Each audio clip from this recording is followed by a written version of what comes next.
Esselamu Aleyküm değerli Müslümanlar. Efendimiz Aleyhisselatü Vesselam'ın Aşura günü hususunda bir hadis-i şerifi var. Sizlerle de paylaşmak istedim. Güzellikler paylaştıkça çoğalır.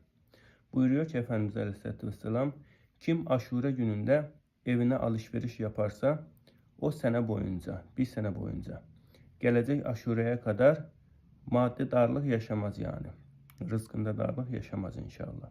Yine aynı şekilde kim Aşura gününde 2 kere veya 3 kere gusül abdesti alarsa gelecek Aşure gününe kadar bir sene boyunca ağır hastalık yaşamaz. Yani hastalansa bile ya onda ciddi bir zarar kalmaz yani Allah'ın izniyle kolay bir şekilde atlatır. Evet değerli Müslümanlar, yani yaşadığımız çağ teknoloji çağıdır. Yani isteyen daha detaylı bir şekilde araştırabilir. Allahu Teala faydalanmağı, yararlanmağı nasip etsin cümlemize inşallah. Allah'a emanet olun, selametle kalın. Velhamdülillahi Rabbil alemin.